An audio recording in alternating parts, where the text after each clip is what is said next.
Warahmatullahi wabarakatuh dan salam sejahtera buat semua adik-adik cikgu yang sedang menonton video Cikgu Nur TV.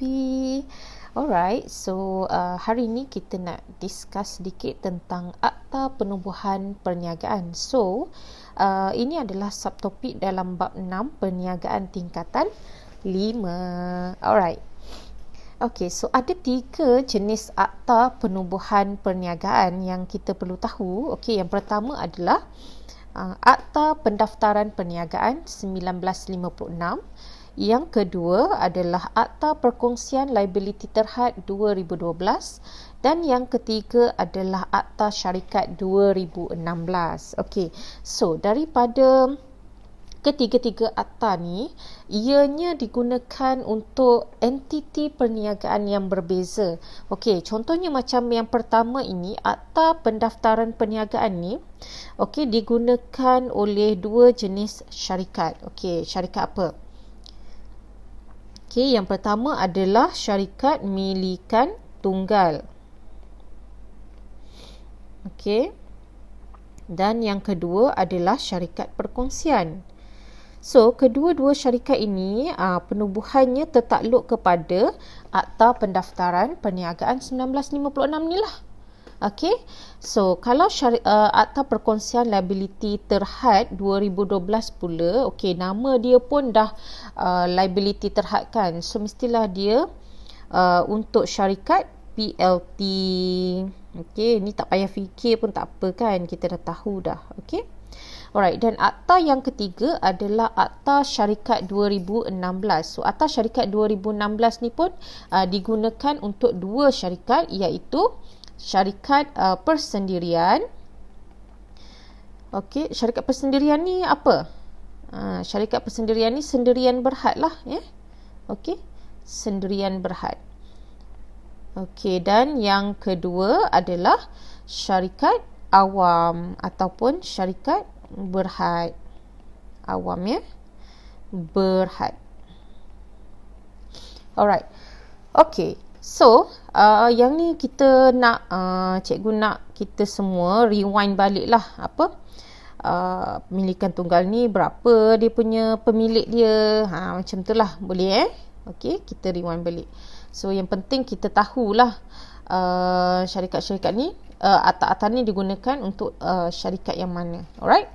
Okey, so kita tengok dulu syarikat milikan tunggal ni. Cikgu rasa tak ada masalah lah, dimiliki oleh syarikat milikan tunggal ni dimiliki oleh seorang individu sahaja. Okey, tunggal kan, tunggal ni maksudnya seorang. So, seorang individu sahaja.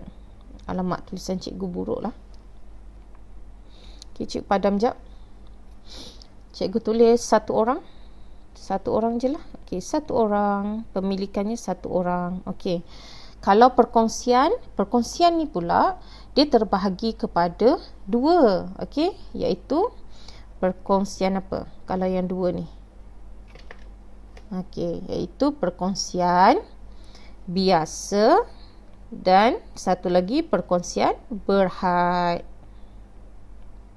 Okey, so kalau perkongsian biasa, dia punya rakan kongsinya adalah 2 sehingga 20 orang. Okey, kalau berhad pula 2 hingga 50 orang ya, betul, 2 hingga 50 orang. Cikgu pun dah confused. Okey, kalau syarikat PLT pula 2 hingga infinity, maksudnya tiada had maksimum lah. Syarikat PLT ni perkongsian juga tapi dia liability terhad. Okey, untuk syarikat sendirian berhad dengan berhad pula Okey, syarikat sendirian berhad bilangan rakan kongsinya adalah 2 sehingga 50 orang.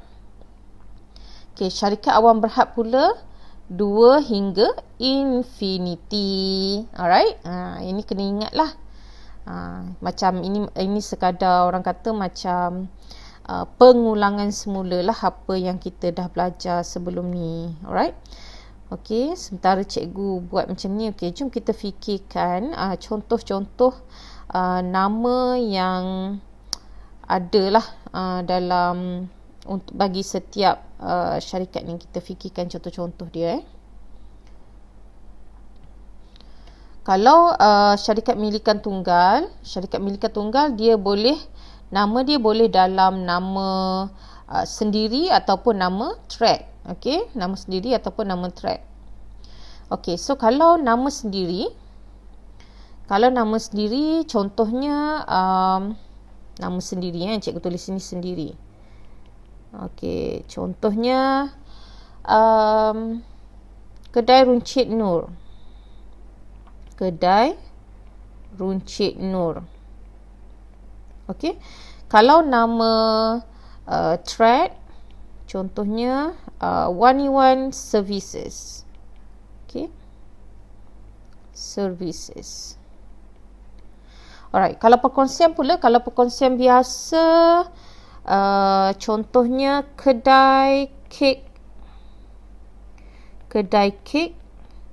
Nur dan Azwani. That's my name lah. Nur dan Azwani. Okay, kalau berhad pula, contohnya Klinik Dr. Nur dan rakan-rakan. Okay, dan rakan-rakan. Okey, kalau syarikat PLT pula, syarikat PLT,